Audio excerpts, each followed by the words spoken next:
கர்த்தருடைய நாமம் மகிமைப்படுவதாக. ஆண்டுடைய பிரதான கிருபையினால நம்ம எண்ணாகம புஸ்தகத்தை நம்ம வாசிச்சுட்டு வருகிறோம்.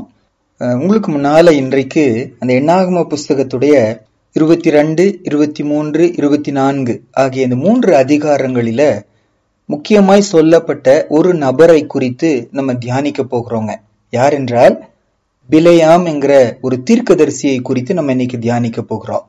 பாருங்க, எவ்வளவோ முக்கியமான சம்பவங்கள் உண்டு வேதத்துல. சொல்ல வேண்டிய, நமக்கு கற்றுக் கொடுக்க வேண்டிய, நமக்கு ஆலோசனை கொடுக்க வேண்டிய எத்தனையோ காரியங்கள் இருக்கும்போது இந்த பிலேயாம்ங்கிற ஒரு தீர்க்கதரிசியை குறித்து மட்டும் ஆவியானவர் மோசே மூலமா இந்த எண்ணாகம புஸ்தகத்துல எழுதும்போது 3 முழு அதிகாரங்களை எடுத்துக்கொள்ளுகிறத பார்க்கிறோம். அப்படின்னா இந்த பிலேயாமின் வாழ்க்கை நமக்கு ஒரு பெரிய எச்சரிப்பு, ஒரு பெரிய எடுத்துக்காட்டு. இதுல நம்ம கற்றுக்கொள்ள வேண்டிய முக்கியமான பாடங்கள் உண்டு என்பதை அதை வைத்தே நம்மால என்ன செய்யலாம், கண்டு கொள்ளலாம். என்ன முக்கியமான பாடம் உண்டு பிலேயாமை குறித்து நம்ம பார்க்கும்போதுங்க, நான் பின்னால சொல்லிட்டு வர்றேன். ஆனா 2 முக்கியமான காரியங்கள் என்னன்னா, பிலேயாம் தீர்க்கதரிசியாய் இருந்தாலும் அவருடைய 2 பலவீனங்கள் என்னன்னா, பணத்தின் மேல் இருக்கிற ஒரு ஆசையும் மனுஷரால் கிடைக்கக்கூடிய கனமும் மேன்மையின் மேல் இருக்கிற ஒரு ஆசை தான். சிம்பிளா சொல்லணும்னா, இந்த உலகத்தின் மேல இருக்கிற ஒரு ஆசை இந்த பிலேயாமின் வாழ்க்கையில விழுதலுக்கு ஒரு காரணமா இருந்ததை பார்க்கிறோம்.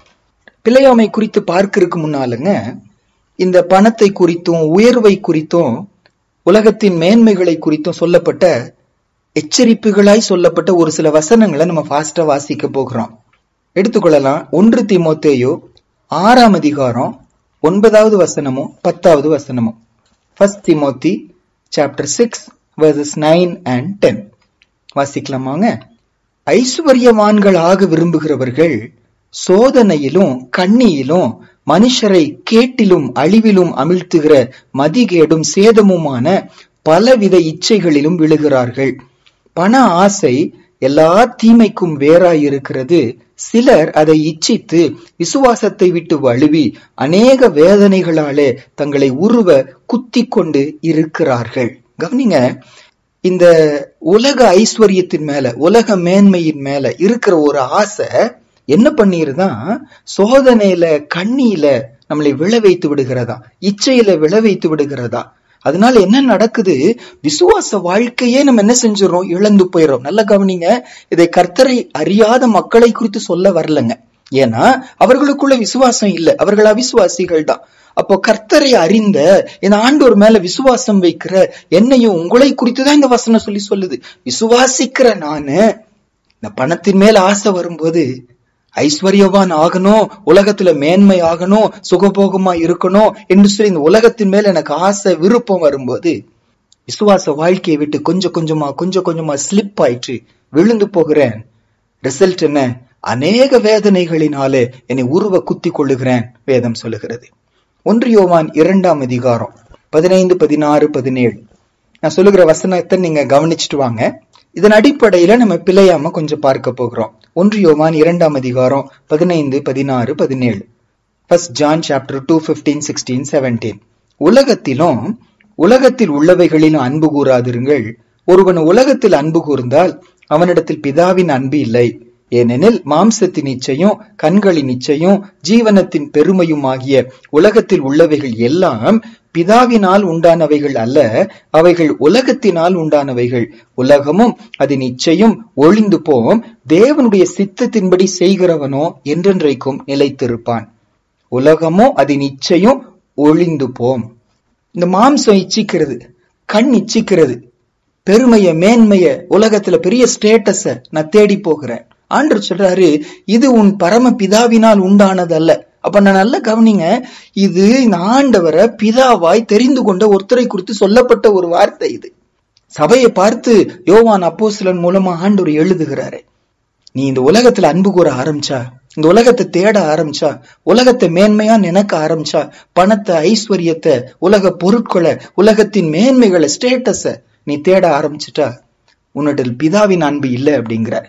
இதே வசனத்தை ஏறத்தாழ இதே மாதிரி வார்த்தைகளுங்க யாக்கோபு நிருபத்துல 4ஆம் அதிகாரம் 4ஆம் வசனத்துல இப்படி வாசிக்கிறோம். ஜேம்ஸ் சாப்டர் 4 verse 4 என்னன்னு வாசிக்கிறோம்னா, விபச்சாரரே அந்த ஜனங்களை பார்த்து ஆண்டவர் சொல்லுகிற ஒரு வார்த்தை பாருங்க, தன்னுடைய பிள்ளைங்க தான், தன்னை நேசிக்கிறவங்க தான், தன்னை பிதாவாய் அழைக்கிறவர்கள் தான்.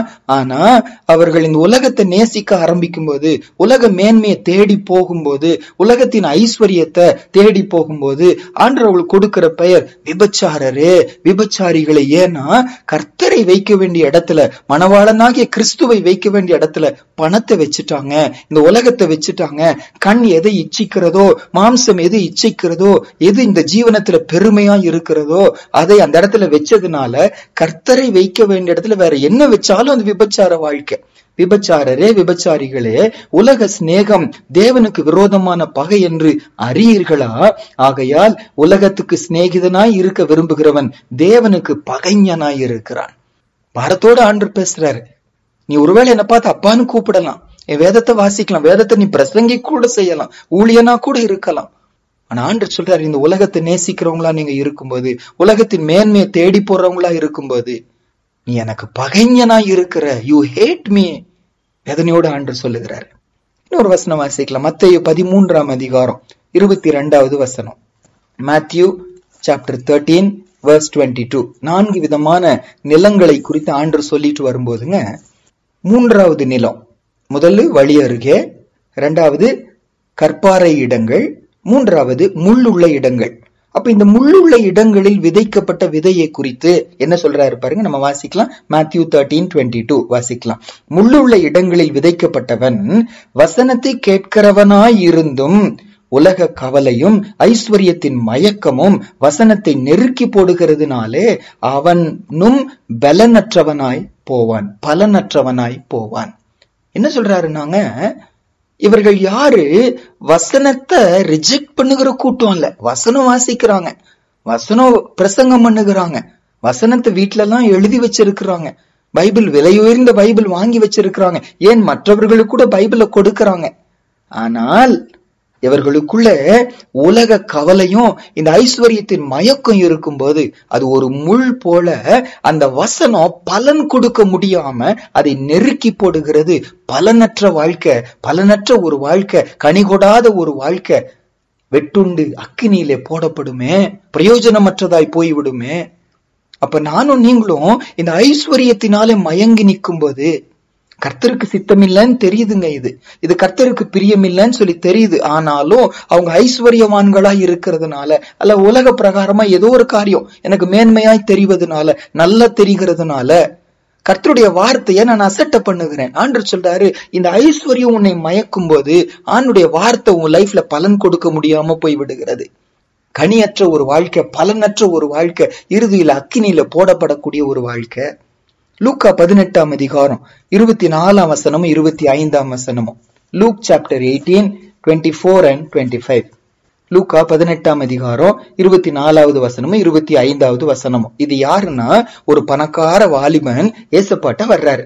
ஆண்டவரை பார்த்து முழங்கால் படிட்டு தாழ்மையோடு கேட்கிறாரு, நல்ல போதகரே, நித்திய ஜீவனை சுதந்திரித்துக் கொள்வதற்கு நான் என்ன செய்யணும் அப்படின்னு கேட்கிறாரு. ஆண்டவர் அவரோடு பேசுகிறாரு, அவரிடத்துல அன்பு கூறுகிறாரு. ஆண்டவர் அவரை பார்த்து கடைசியா சொல்லுகிறாரு, அவருக்குள்ள இருக்கிற குறையை அறிந்தவராய், அவன் மேல அன்பு கூர்ந்தவராய் ஆண்டவரோட பார்த்து சொல்றாரு, உனக்கு இருக்கிறதை எல்லாம் தரித்திரருக்கு கொடுத்துட்டு பின்பு என்ன நீ பின்பற்று, உனக்கு பரலோகத்துல பொக்கிஷம் உண்டாயிருக்கும். ஏசப்பா சொல்லி சொல்றாரு, உனக்கு இருக்கிறதெல்லாம் வித்துரு, அதை தரித்திரருக்கு கொடு, பரலோகத்துல பொக்கிஷம் உண்டாயிருக்கும், நீ என்ன பின்பற்றிவான்னு சொல்றாரு. அப்ப இந்த வசனத்துல வாசிக்கிறோம் 24-25, அவன் மிகுந்த துக்கம் அடைந்தானா. முந்தின வசனத்துல 24ஆம் வசனம், அவன் மிகுந்த துக்கம் அடைந்ததை இயேசு கண்டு, ஐஸ்வர்யம் உள்ளவர்கள் தேவனுடைய ராஜ்யத்தில் பிரவேசிப்பது எவ்வளவு அரிதாயிருக்கிறது, ஐஸ்வர்யமான் தேவனுடைய ராஜ்யத்தில் பிரவேசிப்பதை பார்க்கிலும் ஒட்டகமானது ஊசியின் காதிலே நுழைவது எளிதாயிருக்கும் என்றார். நல்ல கவனிங்க, ஐஸ்வர்யத்தை தேடி போறோமா, வசதிகளை தேடி போறோமா, திருமண பந்தங்கள், வேலைகள், வீடு வசதிகள், ஒரு இடத்தை மாற்றுவது, ஒரு காரியத்தை மாற்றுவது, ஒரு சபையை மாற்றுவது ஐஸ்வர்யத்துக்காக இருக்குமானா, வசனம் சொல்லுது அந்த ஐஸ்வர்யவான் தேவனுடைய ராஜ்யத்தில் நுழைவது பயங்கர கஷ்டம் சொல்லி சொல்றாரு. இந்த வாலிபனை குறித்து ஆண்டவர் வேதனைப்பட்டார், துக்கப்பட்டார். நல்ல வாலிபன், சிறு வயதிலிருந்து கற்பனைகளை கை கொண்டவன். ஆனால் இந்த ஒரு குறையை கர்த்தர் கண்டாரு. என்ன குறை? ஐஸ்வர்யத்தின் மேல் இருக்கிற ஒரு ஆசை, பணத்தின் மேல் இருக்கக்கூடிய ஒரு ஆசை. கர்த்தரை பின்பற்ற முடியாம போயிருச்சு, கீழ்ப்படிய முடியாம போயிருச்சு. இறுதியில கைவிடப்பட்டவனா போயிருப்பாங்க. இன்னொரு வசனம் வாசிக்கலாம். 2 ராஜாக்கள் 5ஆம் அதிகாரம் 26, 27. 2 எக்ஸாம்பிள் இப்ப பார்க்க போறோம். ஒன்று, எலிசாவோடு எலிசாக்கு அடுத்தபடியாய் வர வேண்டிய கேயாசுங்கிற ஒரு தீர்க்கதரிசி தான். அவரும் எலிசாக்கு அடுத்தபடியா, ஒருவேளை எலியாக்கு அடுத்தபடி எலிசா வந்தார், எலிசாக்கு அடுத்தபடி இந்த கேயாசி வந்திருக்கணுங்க. அந்த கேயாசி என்ன செஞ்சாருன்னா, அந்த பணத்தின் மேல ஆசை கொண்டு நாகமானுக்கு பின்னால ஓடி 2 மாற்று வஸ்திரங்களுக்காக, டிரெஸ்ஸுக்காக, 1 தாலந்து வெள்ளிக்காக ஆசைப்பட்டாரு. தெரியாம போய் வாங்கிட்டு வந்துட்டாரு. வீட்டுக்குள்ள போய் ஒளிச்சு வைத்து கொண்டாரு. இப்பொழுது ஒண்ணும் செய்யாதவரை போல எலிசாக்கு முன்னால வந்து நிக்கிறார். அப்பொழுது எலிசா அவரை பார்த்து பேசுகிற வசனங்கள் தான் இந்த வசனம். 2 ராஜாக்கள் 5, 26, 27. 2 Kings chapter 5, 26 and 27 வாசிக்கலாம். அப்பொழுது அவன் இவனை பார்த்து, அந்த மனுஷன் உனக்கு எதிர்கொண்டு வர தன் ரதத்தில் இருந்து இறங்கி திரும்புகிற போது என் மனம் உன்னுடன் கூட செல்லவில்லையா? பணத்தை வாங்குகிறதற்கும் வஸ்திரங்களையும் ஒலிவ தோப்புகளையும் திராட்சை தோட்டங்களையும் ஆடு மாடுகளையும் வேலைக்காரரையும் வேலைக்காரிகளையும் வாங்குகிறதற்கும் இது காலமா? ஆகையால் நாகமானின் குஷ்டரோகம் உன்னையும் உன் சந்ததியாரையும் என்றைக்கும் பிடித்திருக்கும் என்றான். உடனே அவன் உறைந்த மழை நிறமான குஷ்டரோகி ஆகி அவன் சமூகத்தை விட்டு புறப்பட்டு போனான். இந்த பணத்தின் மேல இருக்கிற ஒரு ஆசை, ஒரு டிரெஸ்ஸின் மேல, ஒரு வெள்ளியின் மேல இருக்கிற ஒரு ஆசை இந்த கேயாசிய குஷ்டரோகியாய் மாற பண்ணினது. ஒரு பெரிய தீர்க்கதரிசியாய் மாற வேண்டியவர் அவரும் அவருடைய சந்ததியும் சபிக்கப்பட்ட சந்ததியாய், தீட்டுப்பட்ட ஒரு சந்ததியாய், தள்ளப்பட்ட ஒரு சந்ததியாய், தேவ சமூகத்துக்கே வர முடியாத ஒரு சந்ததியாய் மாறி போனதை பார்க்கிறோம். அதே மாதிரி இன்னொரு சம்பவம். ஆண்டவர் எரேமியாவோடே கூடவே இருந்தவர், எரேமியா வார்த்தைகளை எழுதினவர் பாரூக்குங்கிற ஒருவரை குறித்து ஆண்டவர் எழுதுகிற ஒரு வார்த்தை பாருங்க. எரேமியா 45ஆம் அதிகாரம் 5வது வசனம். Jeremiah 45 verse 5. பாரூக்கை பார்த்து ஆண்டவர் எரேமியா மூலமா இப்படி பேசுறார். வாசிக்கலாமா? நீ உனக்கு பெரிய காரியங்களை தேடுகிறாயோ? தேடாதே, இதோ மாம்சமான யாவர் மேலும் தீங்கை வர பண்ணுகிறேன் என்று கர்த்தர் சொல்லுகிறார். ஆனாலும் நீ போகும் சகல ஸ்தலங்களிலும் உன் பிராணனை உனக்கு கிடைக்கும் கொள்ளை பொருளாக தருகிறேன் என்று கர்த்தர் சொல்லுகிறார் என்று அவனுடைய சொல் என்றார்.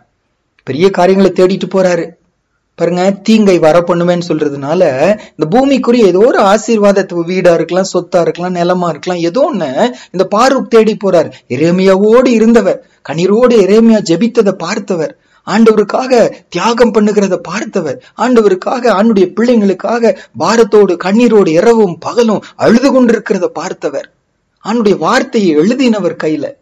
அப்பேற்பட்ட ஒரு மனுஷன் இப்போ கர்த்தரையும் கர்த்தருடைய வார்த்தைகளையும் தேடாம, கர்த்தருடைய சித்தத்தையும் தேடாம பெரிய காரியங்களை, உலக பிரகாரமான பெரிய காரியங்களை தேட போனாரு. ஆண்டவர் வேதனையோடு சொல்றாரு, தேடி போறாயா மகனே, தேடாத. இன்னைக்கு ஒருவேளை இந்த வசனத்தை கேட்டுக்கொண்டிருக்கிற யாரையோ பார்த்து, கேட்டுக்கொண்டிருக்கிற என்னையும் உங்களையும் பார்த்து, பேசி கொண்டிருக்கிற என்னையும் பார்த்து ஆண்டவர் சொல்றாரு, பெரிய காரியங்களை தேடுகிறாயோ? இந்த பூமியில பெரிய காரியங்களை தேடிக்கொண்டிருக்கிறாயோ? தேடாதே மகளே, நீ தேடாதே, மகனே நீ தேடாதே. லூக்கா 16ஆம் அதிகாரம் 15ஆம் வசனத்துல அழகான ஒரு வசனம் பாருங்க. Look chapter 16 verse 15. அவர் அவர்களை நோக்கி, நீங்கள் மனுஷர் முன்பாக உங்களை நீதிமான்களாக காட்டுகிறீர்கள், தேவனோ உங்கள் இருதயங்களை அறிந்திருக்கிறார். மனுஷருக்குள்ளே மேன்மையாக எண்ணப்படுகிறது தேவனுக்கு முன்பாக அருவருப்பாய் இருக்கிறது. ஒரு கேள்வி கேட்டு பாருங்க. மனுஷருக்கு முன்பாக மேன்மையா இருக்கிறதை தேடுகிற கூட்டமா நானும் நீங்களும்? மனுஷருக்கு முன்பாக பெருசா இருக்கிறத வாஞ்சிக்கிற, அழுகிற, தேடுகிற, ஜெபிக்கிற கூட்டமா நானும் நீங்களும்? அல்லது கர்த்தருக்கு முன்பாக மேன்மையாய் இருக்கிறவைகளை தேடுகிற சபையா நானும் நீங்களும்? எதுக்காக அழுகிறோம்? எதுக்காக ஜெபிக்கிறோம்? எதுக்காக இன்னைக்கு உபவாசம் பண்ணுகிறோம்? மனுஷர் பார்வையில மேன்மையா இருக்கிறதையா? ஏசப்பா சொல்றாரு, அது என் பார்வையில அருவருப்பா இருக்குங்கிறாரு. மனுஷ பார்வையில ஜாதி பெருசு, மனுஷ பார்வையில காசு பெருசு, மனுஷ பார்வையில அழகு பெரிது, மனுஷ பார்வையில ஒரு வேலை பெருசு. ஆண்டவர் சொல்ல, எனக்கு பார்வையில அது அருவருப்பா இருக்கிறது. என் பார்வையில அன்பு பெரியது, பரிசுத்தம் பெரியது, சமாதானம் பெரியது, ஆத்தும ஆதாயம் செய்வது பெரியது, பரலோக ராஜ்யத்துக்கு நுழைவது பெரியது, ஆட்டுக்குட்டியாளரின் ஜீவ புஸ்தகத்துல பேர் எழுதப்படுவது பெரியது. எதை தேடுகிறோம் இன்றைக்கு? இந்த பிலேயாமின் சம்பவம் நமக்கு ஒரு பெரிய எச்சரிப்புங்க. நான் உங்களுக்கு முன்னால ஃபாஸ்டா இந்த பிலேயாமின் வாழ்க்கையில இருந்த நல்ல காரியம் முன்னால நான் வைக்கிறேன். ஏன் இதை வைக்கிறேன்னாங்க, இப்பேற்பட்ட ஒரு நல்ல தேவ மனிதன் அவருடைய நிலைமை எப்படி ஆயிருச்சு? காரணம் இந்த பணத்தின் மேல் இருந்த ஒரு ஆசை, ஐஸ்வர்யத்தின் மேல் இருந்த ஒரு மயக்கம், உலக மேன்மையின் மேல் இருந்த அவருடைய நாட்டம் தான் காரணம். இவ்வளவு ஆசீர்வாதமான ஒரு மனிதன் எவ்வளவு மோசமா போனதை உங்க முன்னால் இன்னைக்கு இந்த அதிகாரங்களை நம்ம இன்னைக்கு பார்க்க போகிறோம். ஒருவேளை ரொம்ப விளக்கமா பார்ப்பதற்கு நேரம் இல்ல, சுட்டி காட்டி கொண்டு வருகிற இந்த பிலேயாமின் ஒப்பற்ற ஒரு சில குணங்களை நம்ம இன்னைக்கு பார்க்க போகிறோம். எடுத்துக்கொள்ளலாமாங்க? என்னாகமம் 22ஆம் அதிகாரத்துக்கு வாங்குங்க. என்னாகமம் 22ஆம் அதிகாரம் 6ஆம் வசனம். அவரை பத்தி என்ன சொல்லப்படுகிறது பாருங்க. Numbers chapter 22 verse 6. அவர்கள் என்னிலும் பலவான்கள் ஆகிலும் நீர் ஆசீர்வதிக்கிறவன் ஆசீர்வதிக்கப்பட்டவன், நீர் சபிக்கிறவன் சபிக்கப்பட்டவன் என்று அறிவேன். ஆதலால் நீர் வந்து எனக்காக அந்த ஜனத்தை சபிக்க வேண்டும். அப்பொழுது ஒருவேளை நான் அவர்களை முறியடித்து அவர்களை தேசத்திலிருந்து துரத்தி விடலாம் என்று சொல்ல சொன்னான். இந்த இடத்துல இந்த பிலேயாமை குறித்து சொல்லப்பட்ட ஒரு வார்த்தை பாருங்க. இவர் யாரா? நீர் சபிக்கிறவன் சபிக்கப்பட்டவன், நீர் ஆசீர்வதிக்கிறவன் ஆசீர்வதிக்கப்பட்டவன். அவ்வளோ ஒரு ஒப்பற்ற ஒரு தேவ மனிதர் இவர். இவர் ஆசீர்வதிச்சா அவங்க ஆசீர்வதிக்கப்பட்டு இருப்பாங்களாம், இவர் சபிச்சா அவங்க சபிக்கப்பட்டு இருப்பாங்களாம். ஆண்டவர் புதிய ஏற்பாடுல தன் சீஷரை பார்த்து சொன்னாரு, யாரை மன்னிக்கிறீர்களோ அவர்களுக்கு மன்னிக்கப்படும் சொல்லி சொன்னார். அந்த மாதிரி இந்த இடத்துல நீ ஆசீர்வதிச்சா ஆசீர்வதிக்கப்பட்டிருக்கும், நீ சபிச்சா சபிக்கப்பட்டிருக்கும். இதை யார் சொல்றா? நீங்க கவனிங்க. இந்த சாட்சிய கர்த்தருடைய பிள்ளைங்க சொல்லல, சத்தியம் அறிஞ்சவங்க சொல்லல. ஒரு புறஜாதியான ஒரு ராஜா, மோவாப் தேசத்தின் ராஜா சொல்றாரு இந்த இடத்துல, உங்களை பத்தி எனக்கு நல்லா தெரியும், நீங்க ஆசீர்வதிச்சா ஆசீர்வதிக்கப்பட்டிருப்போம், நீங்க சபிச்சா சபிக்கப்பட்டிருப்போம். ஒரு புறஜாதி ராஜா இந்த தேவ மனிதனை குறித்து, இந்த தீர்க்கதரிசியை குறித்து சொல்லுகிறாரு, இந்த சாட்சி சொல்லுகிறாரு என்று சொல்லி வாசிக்கிறோம். எவ்வளவு ஒப்பற்ற தேவ மனிதன் அவர் இருந்திருக்கணும்ல. இவரை குறித்து ஒரு புறஜாதி மனுஷன் கேள்விப்பட்டு இருக்கிறாங்க, அறிஞ்சிருக்கிறாங்க. அப்படி ஒரு நல்ல சாட்சி உள்ளவராக அவர் இருந்தவர். 22ஆம் அதிகாரம் 8ஆம் வசனம் வாசிக்கலாமாங்க? இந்த சம்பவம் என்னன்னா நான் ஒரு சுருக்கமா முதல் சொல்லிடுறேன். இந்த மோவாபின் ராஜா, அவருடைய பெயர் பாலாக்.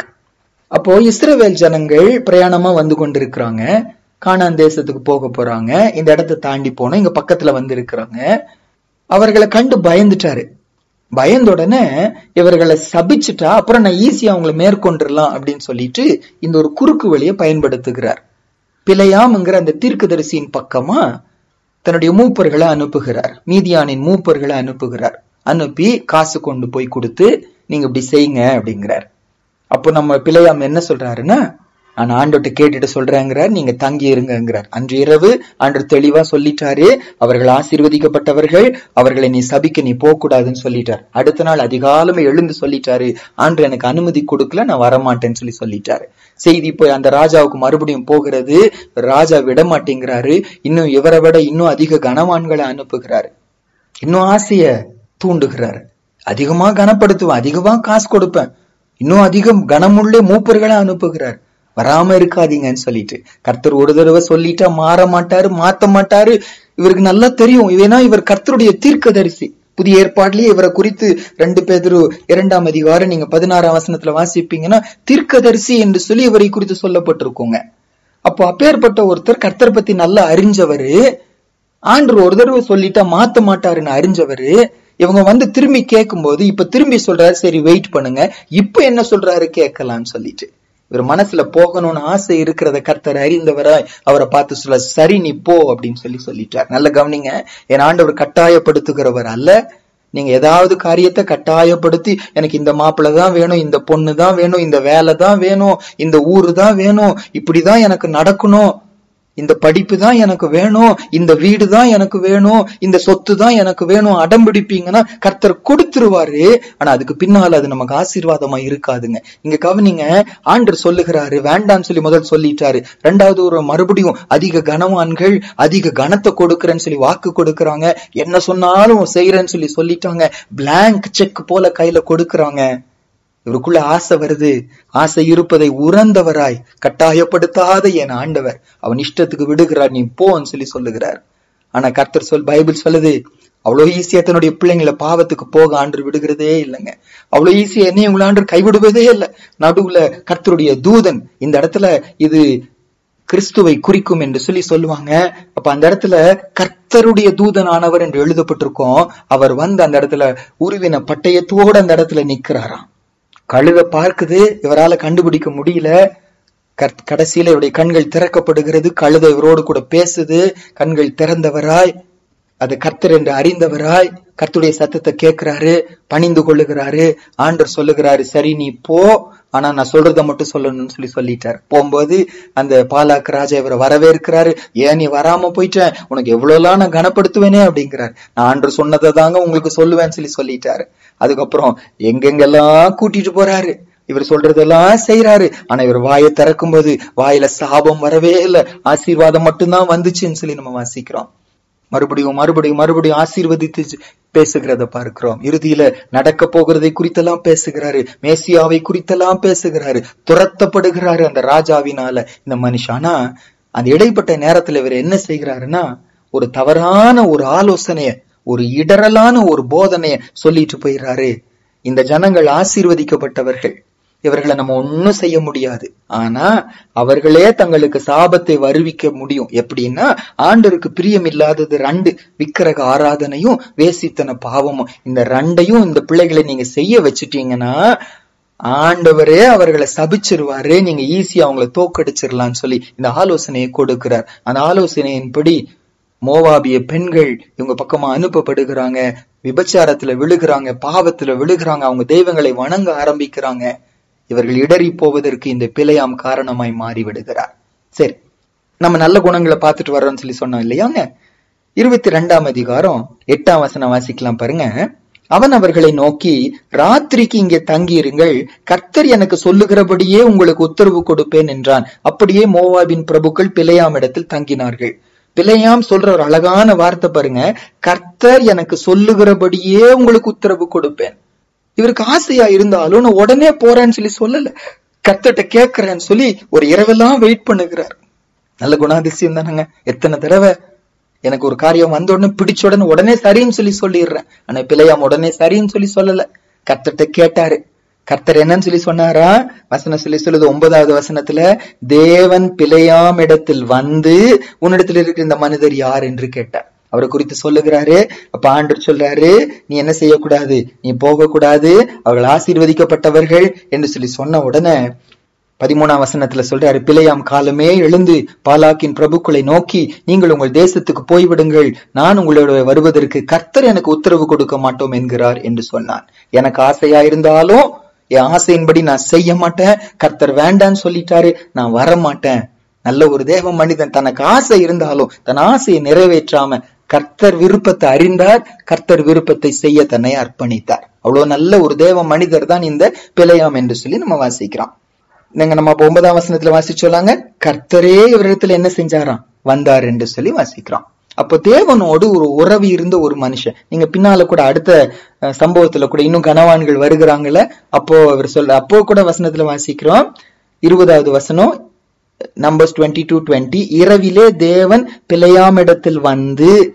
அப்ப ஆண்டவர் இந்த மனிதனை தேடி வருகிறார். ஆண்டவரோடு ஒரு உறவு இருக்கிற, கர்த்தர் பேசுகிறத கேட்கிற ஒரு செவிகள் உடைய ஒரு தீர்க்கதரிசி தான், கர்த்தரிடத்தில் ஆலோசனை பெற்றுக்கொண்டு சொல்லுகிற ஒரு தீர்க்கதரிசி தான் இந்த பிலேயாம் தீர்க்கதரிசி என்று நம்ம பார்க்கிறோம். நீங்க 24ஆம் அதிகாரம் 2ஆம் வசனத்துல வாசிப்பீங்கன்னா, தேவ ஆவி அவன் மேல் அமர்ந்தது என்று வாசிக்கிறோம். அப்படி தேவனோடு உறவில இருந்து ஒரு தீர்க்கதரிசி தான் இவர் என்று வாசிக்கிறோம். இப்ப கனவான்கள் வருகிறாங்க, அதிக கனவான்கள் வருகிறாங்க, அதிகம் கனப்படுத்துவோம் என்று சொல்லுகிறாங்க. அப்ப பிலேயாம் அவங்களுக்கு கொடுக்கிற ஒரு அழகான பதில் பாருங்க. 22ஆம் அதிகாரம் 18வது வசனம். நான் உங்களுக்கு என்ன சுட்டி காட்டுகிறேன் என்றால், இந்த பிலேயாமுக்குள்ள இருந்த நல்ல குணாதிசயங்கள். அவர் ஆசீர்வதிச்சா ஆசீர்வதிக்கப்பட்டிருப்பாங்க, அவர் சபிச்சா சபிக்கப்பட்டிருப்பாங்க. இத ஒரு புறஜாதி ராஜா கூட அறிந்திருக்கிறாலும் இவருடைய சாட்சி எல்லா இடங்களிலும் பரம்பி இருந்தது என்று வாசிக்கிறோம். கர்த்தர் சொல்லுகிறபடிதான் நான் உங்களுக்கு உத்தரவு கொடுப்பேன். உடனே முடிவு பண்ண கர்த்தர்ட்ட கேட்டாரு. கர்த்தர்ட்ட கேட்ட உடனே அவர் சொன்னதை அப்படியே சொன்னாரு. எனக்கு ஆசை இருந்தாலும் ஆண்டவர் எனக்கு வேண்டான்னு சொல்றாரு, நான் வரமாட்டேன்னு சொன்னாரு. இந்த 22ஆம் அதிகாரத்துல 18வது வசனம் வாசிக்கலாம். பிலேயாம் பாலாகின் ஊழியக்காரர் பிரதியுத்தரமாக, பாலாக் எனக்கு தன் வீடு நிறைய வெள்ளியும் பொன்னும் தந்தாலும், சிறிய காரியமானாலும் பெரிய காரியமானாலும் செய்யும் பொருட்டு என் தேவனாகிய கர்த்தரின் கட்டளையை நான் மீறக்கூடாது. என்ன ஒரு அழகான சாட்சி பாருங்க. ஆனா என்ன ஒரு டேஞ்சர்! இப்பேற்பட்ட ஒரு மனுஷன் எப்படி மாறி போயிட்டாங்க. பண ஆசை எவ்வளோ கொடூரமானது, உலக மேன்மை எவ்வளோ கொடூரமானது. சிறிய காரியமானாலும் பெரிய காரியமானாலும் கர்த்தருடைய வார்த்தையை நான் மீற மாட்டேன். இப்ப அவர் என்ன சொல்றாரு, நான் கேட்கிறேன், நீங்க தங்கி இருங்க அப்படின்னு சொல்றாரு. சுயமா முடிவு பண்ணாம கர்த்தர்கிட்ட கேட்கறது இந்த இடத்துல நம்ம பார்க்கிறோம். ஆண்டுகிட்ட கேட்டு ஆண்டு போ சொல்றாரு, அவரும் போகிறாரு என்று சொல்லி நம்ம பார்க்கிறோம். 22ஆம் அதிகாரம் 31ஆம் வசனத்துல 22:31, அப்பொழுது கர்த்தர் பிலேயாமின் கண்களை திறந்தார், வழியிலே நின்று உருவின பட்டயத்தை தம்முடைய கையிலே பிடித்திருக்கிற கர்த்தருடைய தூதனை அவன் கண்டு தலை குனிந்து முகங்குப்புற விழுந்து பணிந்தான். நீங்க கண் திறக்கப்படல, கழுதைக்கு கண் திறக்கப்படுது, இவருக்கு கண் திறக்கப்படல. இப்போ இவருடைய கண்ணை ஆண்டவர் திறக்கிறார், கழுதை பேச வைக்கிறார், உணர்வடைய வைக்கிறாரு. இப்போ கண் திறக்கப்படுகிறது. கண்ண முன்னால தேவன் நிக்கிறத பார்த்துட்டு வசனம் சொல்லுது, இவருடைய ஃபர்ஸ்ட் ரெஸ்பான்ஸ் என்னன்னா, பார்த்த உடனே, ஏன் ஆண்டவரே நீங்க தானே போ சொன்னீங்க, நீங்க ஏன் பூர்வின பட்டயத்தோடு வர்றீங்கன்னு சொல்லி கேட்கலங்க. பார்த்த உடனே தலை குனிந்து முகங்குப்புற விழுந்து ஆண்டவரை பணிந்து கொண்டார் என்று சொல்லி வாசிக்கிறோம். நியாயப்படுத்தல, கேள்வி கேட்கல, கர்த்தரை பணிந்து கொண்ட ஒரு தேவ மனிதனா இருக்கிறார். கீழே விழுந்து இருக்கிறாரு. ஒரு கழுதையுடைய வெயிட் கால்ல இருக்கு. என்னெல்லாம் இவ்வளவு வலி வேதனையா இருக்கும், கோபமா இருக்காரு, எரிச்சலா இருக்கிறாரு, அடிக்கிறாரு கழுதைய. ஆனா அந்த சூழல கர்த்தரை பார்த்த உடனே எல்லாத்தையும் மறந்துட்டாரு, கர்த்தரை பணிந்து கொள்ட்டாரு என்று சொல்லி இந்த இடத்துல நம்ம பார்க்கிறோம். 22ஆம் அதிகாரம் 34ஆம் வசனத்துல, அப்பொழுது பிலேயாம் கர்த்தருடைய தூதனை நோக்கி, நான் பாவம் செய்தேன், வழியிலே நீர் எனக்கு எதிராக நிற்கிறதை அறியாதிருந்தேன், இப்பொழுதும் உமது பார்வைக்கு இது தகாததா இருக்குமானால் நான் திரும்பி போய் விடுகிறேன் என்றான். பாவம் செஞ்சதை ஒத்துக்கிற ஒரு தீர்க்கதரிசியா இருந்தார். ஆண்டவரே நான் பாவம் செஞ்சுட்டேன்யா, நீங்க நிக்கிறத நான் அறியாத அளவு நான் குருடன் ஆயிட்டேன் ஏசப்பா, இப்ப உமக்கு விருப்பம் இல்லைன்னா நான் திரும்பி போயிடுறேன் ஆண்டவரே. ஆனா உள்ளத்துல ஆசைதான். ஆண்டு ஆசை அறிஞ்சவர் அடுத்த வசனத்துல, இல்ல நீ அவங்களோடு கூட போ, ஆனா நான் சொன்னதை மட்டும்தான் நீ சொல்லணும் ஏசப்பா அவருக்கு சொல்லுகிறத நம்ம பார்க்கிறோம். 22ஆம் அதிகாரம் 38ஆம் வசனத்துல, அப்பொழுது பிலேயாம் பாலாகை நோக்கி, இதோ உம்மிடத்திற்கு வந்தேன், ஆனாலும் ஏதாகிலும் சொல்லுகிறதற்கு என்னாலே ஆகுமோ, தேவன் என் வாயிலே அளிக்கும் வார்த்தையே சொல்லுவேன் என்றான். பவுல் 2 கொரிந்தியர் 3ஆம் அதிகாரம் 5ஆம் வசனத்துல சொல்றாருல்ல, எங்களால் ஏதாகிலும் ஆகும் என்பது போல ஒன்றை யோசிப்பதற்கு கூட நாங்கள் எங்களால தகுதியானவர்கள் அல்ல, எங்கள் தகுதி தேவனால் உண்டாயிருக்கிறது. 2 கொரிந்தியன்ஸ் 3:5 அவர் சொல்வது போல இந்த இடத்துல பிலேயாம் சொல்லுகிறாரு. எவ்வளவு ஆச்சரியமான ஒரு தேவ மனிதன். ஏதாகிலும் சொல்லுகிறதற்கு என்னாலே ஆகுமோ, தேவன் என் வாயிலே அளிக்கும் வார்த்தையே சொல்லுவேன் என்றான். அப்படி ஒரு நல்ல ஒப்பற்ற ஒரு தீர்க்கதரிசி இந்த தீர்க்கதரிசிங்க. இப்ப 23ஆம் அதிகாரத்துக்கு நீங்க வாங்க, அதுல அவரை பத்தி சொல்லப்பட்ட ஒரு சில அழகான குறிப்புகள் பாருங்க. பாலாக் ராஜா இஸ்ரவேல் ஜனங்களை இவர் காட்டுகிறாருங்க. ஜனங்களுடைய கடைசி பாளையத்தை பார்க்கிற இடத்துக்கு கூட்டிட்டு போறார். சரியா? அப்ப அங்கிருந்து பார்க்கும்போது இவர் வாயிலிருந்து வர்ற ஒரு வார்த்தை பாருங்க. 23ஆம் அதிகாரம் 8வது வசனம். சரி, 7 கூட வாசிச்சிடலாம். அப்பொழுது அவன் தன் வாக்கியத்தை எடுத்து உரைத்து, மோவாபின் ராஜாவாகிய பாலாக் என்னை கிழக்கு மலைகளில் உள்ள ஆராமில் இருந்து வரவழைத்து, நீ வந்து எனக்காக யாக்கோபை சபிக்க வேண்டும், நீ வந்து இஸ்ரவேலை வெறுத்து விட வேண்டும் என்று சொன்னான். தேவன் சபிக்காதவனை நான் சபிப்பது எப்படி? கர்த்தர் வெறுக்காதவனை நான் வெறுப்பது எப்படி? கர்த்தர் என்ன செய்யறாரோ அதை தான் நான் செய்வேன். அவர் வெறுக்க சொன்னா நான் வெறுப்பேன், அவர் பகைக்க சொன்னா நான் பகைப்பேன், அவர் சபிக்க சொன்னா நான் சபிப்பேன், அவர் ஆசீர்வதிக்க சொன்னா நான் ஆசீர்வதிப்பேன், அவர் அன்பு கூற சொன்னா நான் அன்பு கூறுவேன். அப்படி கர்த்தருக்கும் கர்த்தருடைய வார்த்தைக்கும் விட்டு கொடுத்த ஒரு ஒப்பற்ற தீர்க்கதரிசி தான் இந்த பிலேயாம். 23ஆம் அதிகாரம் 12ஆம் வசனத்துல பாலாக்கு பார்த்து வேதனையா சொல்றாரு, என்னப்பா நீங்க சபிக்க வந்தா நீ வந்து அவங்களை ஆசீர்வதிச்சு பேசுறியே அப்படிங்கிறாரு. அப்ப அவர் சொல்றாரு 12ஆம் வசனத்துல, அதற்கு அவன், கர்த்தர் என் வாயில் அருளினதையே சொல்வது என் கடமை அல்லவா என்றான். என்ன ஒரு நல்ல தீர்க்கதரிசி பாருங்க. என் கடமையே என்னதான்? கர்த்தர் எனக்கு சொல்வதை செய்வதுதான், அவர் எனக்கு என்ன அருளுகிறாரோ அதை சொல்வதுதான் என்னுடைய கடமை என்று சொல்லி இந்த இடத்துல ஆணித்தரமா பேசுகிறத நம்ம பார்க்கிறோம். 23ஆம் அதிகாரம் 26வது வசனம். நான் முன்னால ஒரு சில வசனங்கள் அப்படியே சொல்லிட்டு வரேன், ஒரு சில மிஸ் பண்ணாத கூட இருக்கலாம். ஆனா நான் ஏன் அதை சொல்றேன்னாங்க, இவ்வளவு நல்ல குணாதிசயங்கள் உள்ளவர், ஆனா விழுந்து போனதற்கு காரணம் பண ஆசையும் ஐஸ்வர்யத்தின் மேல் இருந்த ஒரு மயக்கமும் உலக மேன்மையின் மேல் இருந்த ஒரு விருப்பமும் தான். சரி, இந்த வசனம் வாசிக்கலாமா? 23ஆம் அதிகாரம் 26வது வசனம். அதற்கு பிலேயாம் பாலாகை பார்த்து, கர்த்தர் சொல்லுகிறபடியெல்லாம் செய்வேன் என்று உம்மோடே நான் சொல்லவில்லையா? அடுத்த இடத்துலயும் கொண்டு போய் வைக்கிறாரு, அங்கேயும் அவர் ஆசீர்வதிக்க தான் பண்ணுகிறாரு. இப்ப ஏன்பா இப்படி செய்றீங்க, நீ ஆசீர்வதிக்க வேணாம் சபிக்க வேண்டாம் அப்படிங்கிறார். அப்ப அவர் சொல்ற, நான் முதலே சொன்னேனே, கர்த்தர் சொல்லுகிறபடி எல்லாம் செய்வேன் என்று உம்மோடே நான் சொல்லவில்லையா என்றார். 24ஆம் அதிகாரத்துக்கு நம்ம இப்ப வரலாம். 24ஆம் அதிகாரம் 12வது வசனத்துல இப்ப கடைசி முறையா அங்க நிக்கிறாரு. இதுக்கு முன்னால செய்வது போல நிமித்தம் பார்க்க அவர் போகல. ஆசீர்வதிப்பதுதான் கர்த்தருக்கு பிரியம், இஸ்ரவேலை ஆசீர்வதிப்பதுதான் ஆண்டவருக்கு பிரியம் அறிஞ்ச உடனே தன் கண்களை வாகனத்துக்கு ஏறெடுத்து இஸ்ரவேல் தன் கோத்திரங்களின்படியே பாளையங்கும் இருக்கிறதை பார்த்தான். தேவ ஆவி அவன் மேல் வந்தது, வாக்கியத்தை எடுத்து உரைத்து பேச ஆரம்பிச்சிட்டாருங்க. இந்த பகுதியில இந்த 3வது முறை அங்க நிற்கும் போதுங்க, தன்னை யார் என்று சொல்லும் போது தன்னுடைய ஒரு காரியத்தை இந்த 24ஆம் அதிகாரத்தை 3 முறை சொல்லுகிறத பாருங்க. 24ஆம் அதிகாரம் 3வது வசனம், 24ஆம் அதிகாரம் 4வது வசனம், 24ஆம் அதிகாரம் 15வது வசனம். கண் திறக்கப்பட்டவன் உரைக்கிறதாவது. ஒத்துக்கொள்ளுகிறாரு, நான் கண் குருடாயிருந்தேன், ஆனா என் கண்களை ஆண்டவர் திறந்தாரு என்று சொல்லி சாட்சி சொல்லுகிறாரு. ஏசப்பா ஒரு குருடன் கண்களை திறந்தாரு, அவர் சொன்ன சாட்சி எல்லாம் ஒண்ணுதான், நான் குருடனா இருந்தேன் இப்பொழுது காண்கிறேன். ஆவிக்குரிய சாட்சியும் அதுதாங்க. பிசாசு என் கண்ணை குருடாக்கி வச்சிருந்தா, காசை பார்த்துட்டு இருந்தேன், உலகத்தை பார்த்துட்டு இருந்தேன், மயங்கி நின்ன.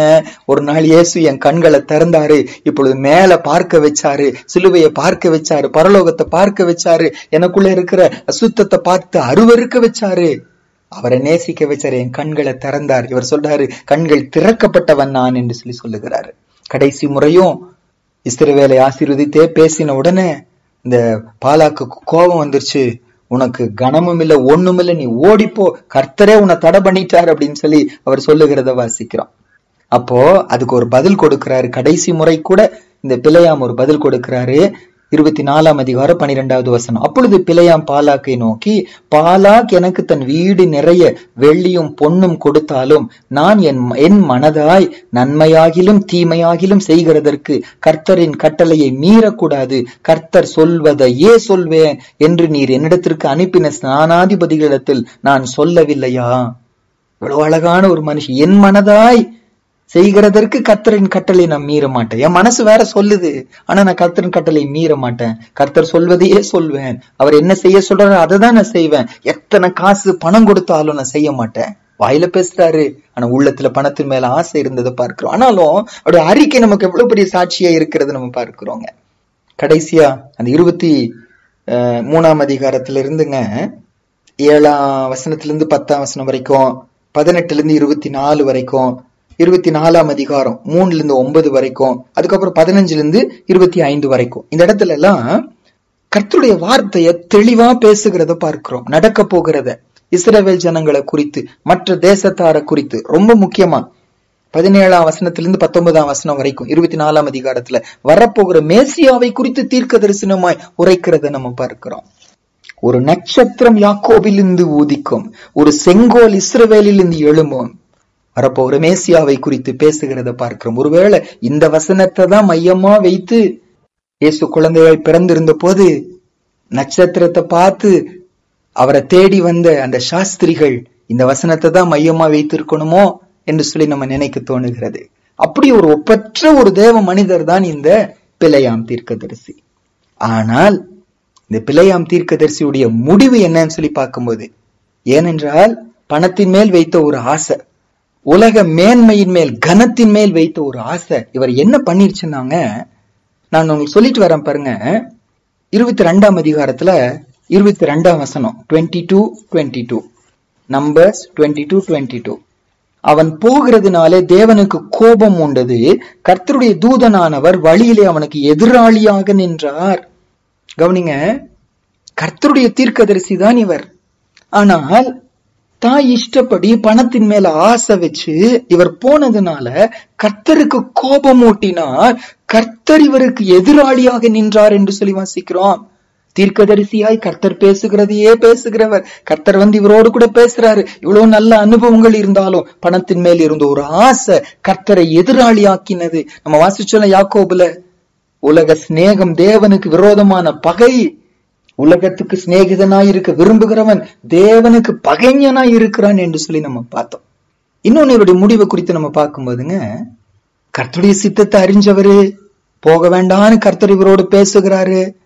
ஆண்டவர் இவரோடு கூட பேசுகிறாரு. இவ்வளோ அனுபவங்கள் உள்ளவர்.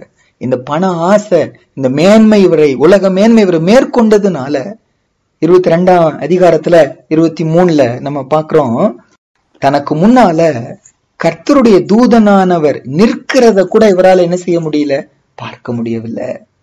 என்ன வேதனை என்னங்க, கழுதைக்கு தெரியுதான். 23ஆம் வசனத்துல நீங்க பாருங்க, கர்த்தருடைய தூதனானவர் உருவின பட்டயத்தை தம்முடைய கையில பிடித்து கொண்டு வழியில நிற்கிறதை கழுதை கண்டு.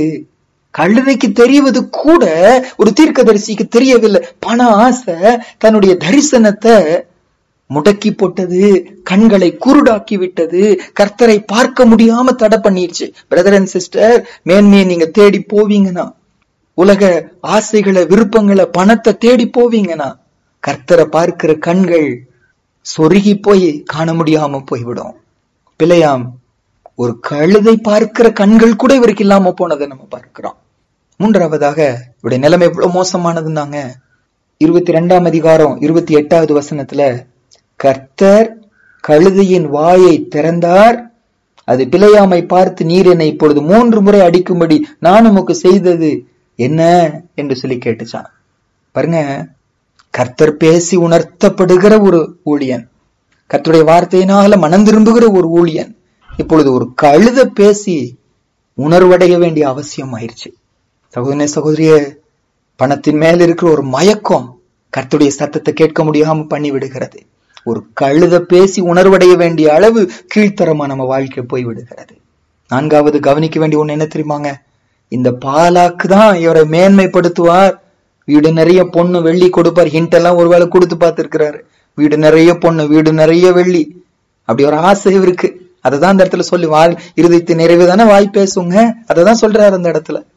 ஆனா எந்த பாலாக்கை நம்பி, எந்த பாலாக்கு மேன்மை கொடுப்பார் என்று நம்பி, எந்த பாலாக் தனக்கு வீடு நிறைய பொண்ணும் வெள்ளியும் கொடுப்பார் என்று நம்பி வந்தாரோ, அதே பாலாக் அவரை பார்த்து சொல்லுகிறாரு, 11வது வசனம் 24ஆம் அதிகாரத்துல, நம்பர்ஸ் 24:11, ஆகையால் உன் இடத்துக்கு ஓடிப்போ, உன்னை மிகவும் கனம் பண்ணுவேன் என்றேன், நீ கனமடையாதபடி கர்த்தர் தடுத்தார். விரட்டப்பட்டார், அந்த இடத்தை விட்டு ஓடிப்போ என்று சொல்லி துரத்தப்பட்டார் என்று சொல்லி வாசிக்கிறான். இவரை குறித்துங்க பழைய ஏற்பாடுல 3 அதிகாரங்கள் இவருக்காக கொடுக்கப்பட்டது. ஆனா அவருடைய முடிவு மோசமாய் போனதுனால புதிய ஏற்பாடுல 3 இடங்களில் இவரை பத்தி சொல்லப்படுகிறது. அது என்னென்ன இடம்னாங்க, 2 பேதுரு 2ஆம் அதிகாரம் 15-16, யூதா அதுல ஒரே அதிகாரம் தான் இருக்கும் 11வது வசனம், வெளிப்படுத்தல் 2ஆம் அதிகாரம் 14வது வசனம். நமக்கு டைம் இல்ல வாசிக்கிறதுக்கு, நீங்க வாசிச்சு பாருங்க.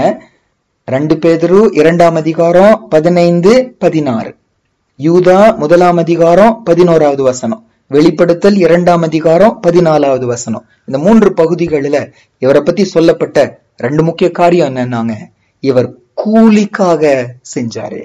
அநீதத்தின் கூலி மேல விருப்பப்பட்டு இவர் ஓடினார். இடரலான காரியங்களை இவர் போதனை செய்தார். விக்கிரக ஆராதனை செய்யவும், வேசித்தனம் பண்ணவும் ஜனங்களை தூண்டுகிற ஒரு போதனையை இவர் செய்தார். இந்த வெளிப்படுத்தல் 2ஆம் அதிகாரம் 14ஆம் வசனம் மட்டும் நம்ம வாசிக்கலாம், கவனிக்கலாமா? Revelation chapter 2 verse 14.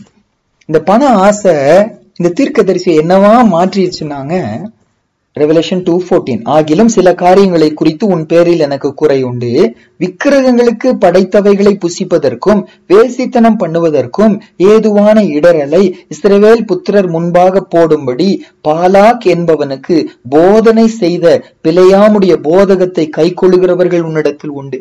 கர்த்தருடைய வார்த்தையை சொன்னவர், கர்த்தர் இவரோடு கூட பேசுவாரு, கர்த்தருடைய சித்தத்தை பேசுவாரு, கர்த்தர் என்ன சொல்றாரோ அதை தான் சொல்லுவாரு, கர்த்தர் என்ன செய்ய சொல்றாரோ அதை தான் சொல்லுவாரு, கர்த்தருடைய கட்டளையை மீற மாட்டாரு. அப்பேற்பட்ட ஒரு தீர்க்கதரிசி, பணத்தின் மேல் இருந்த ஒரு ஆசை, உலக மேன்மையின் மேல் இருந்த ஒரு ஆசை இவர் என்ன பண்ணிருச்சுனாங்க, இடரலான காரியங்களை மற்றவங்க செய்வதற்கு போதிக்கிறவரா மாறிட்டாரு. எவ்வளவு வேதனை பாருங்க. மற்றவங்களை தூக்கி எடுக்க வேண்டியவர், இடறி போயிருந்தவர்களை, விழுந்து போயிருந்தவர்களை தூக்கி எடுக்க வேண்டிய வார்த்தைகளை பேச வேண்டிய ஒரு தேவ மனிதன், மற்றவங்க விழுந்து போவதற்குரிய வார்த்தைகளை பேசுகிற ஒரு தேவ மனிதனா மாறிட்டாரு. மற்றவங்களுக்கு இடரலாய் இருக்கிற ஒரு வாழ்க்கை, இடரலாய் இருக்கிறவனுக்கு ஐயோன்னு சொல்லி வேதம் சொல்லுது. அப்படி ஒரு இடரலான போதனைகள் போதிக்கிற ஒரு கள்ள போதகனா இவர் மாறிட்டாரு என்று சொல்லி வாசிக்கிறான். அது மாத்திரமல்ல, எண்ணாகமம் 31 அதிகாரம் 8 வாசிக்கலாமாங்க?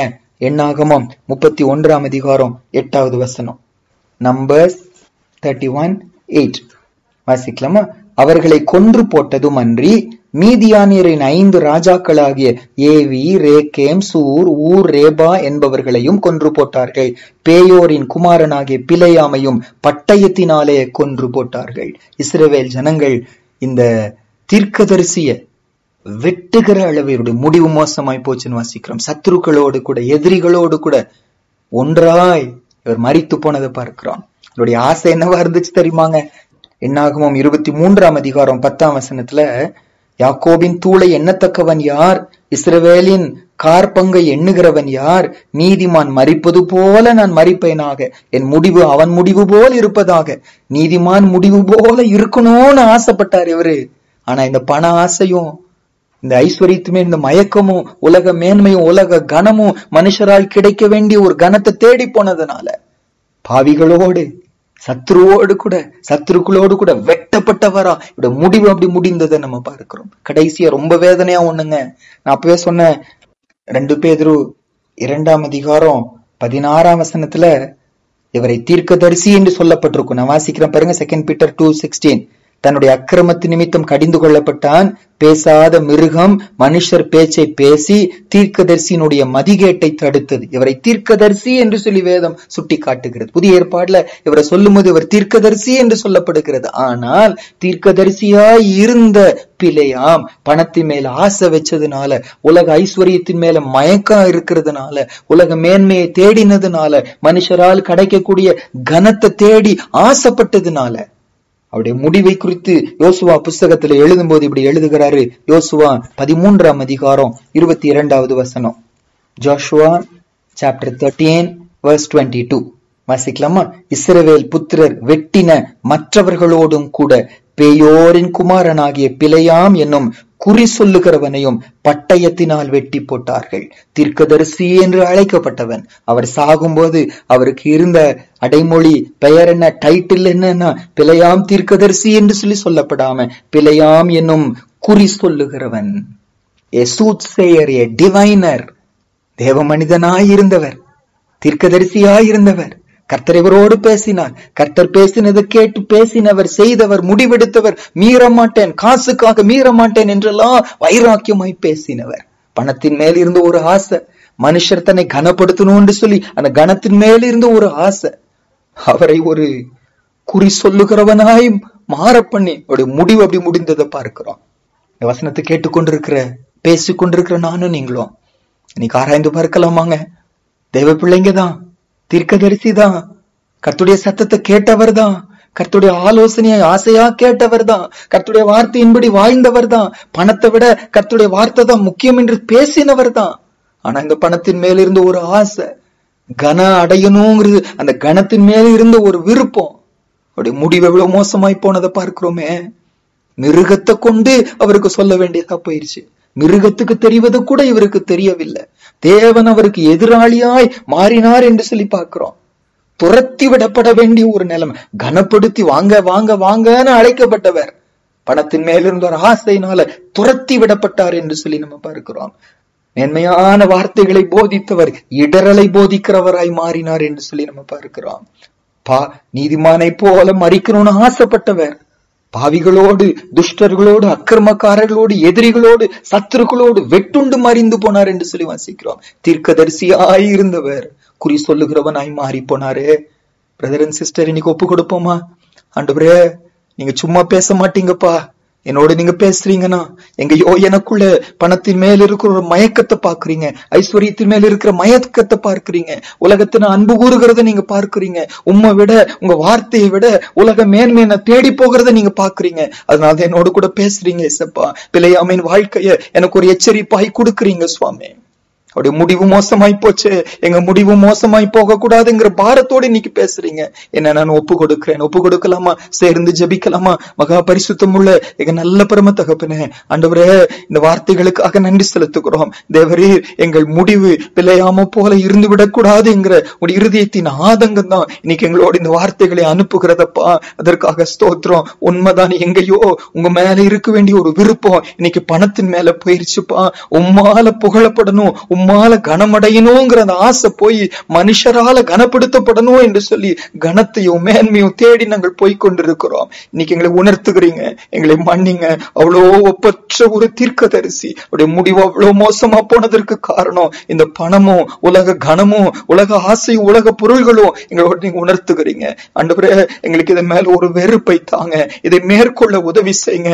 எங்களை கனி கொடுக்க விடாம தடை பண்ணுகிற, தேவ ராஜ்யத்துக்கு எங்களை போக விடாம தடை பண்ணுகிற, எங்களை விசுவாச வாழ்க்கையை விட்டு வழிவு போக பண்ணுகிற, உம்மை பகைக்கிறதுக்கு காரணமாயிருக்கிற இதைய ஆண்டவரே ஜெயிக்க எங்களுக்கு கிருபை தாங்க. சுயபலத்தினால முடியாது ஏசப்பா, கிருபை தாங்க. அந்த மாதிரி முடிவுகள் மாற்றப்படட்டும், அந்த மாதிரி எண்ணங்கள் மாறட்டும் ஏசப்பா. உமக்கு பிரியமானதை செய்யணும், உமக்கு சித்தமானதை செய்யணும், உம்மை சந்தோஷப்படுத்தணும். எங்க முடிவு ஆசீர்வாதமா இருக்கணும். மனுஷரால கனப்படுத்தப்படுவதை விட தேவனால கனப்படுத்தப்படுவதுதான் எங்க ஏக்கமா இருக்கணும். எங்க விருப்பம் அல்ல, உங்க விருப்பம் செய்யப்படணும். கிருபை கொடுங்க. இந்த வார்த்தையின்படி நடக்க எல்லாருக்கும் கிருபை தாங்க. துதி கன மகிமை உமக்கு செலுத்தி இயேசுவின் மூலம் ஜெபிக்கிறோம் நல்ல பிதாவே, ஆமென்.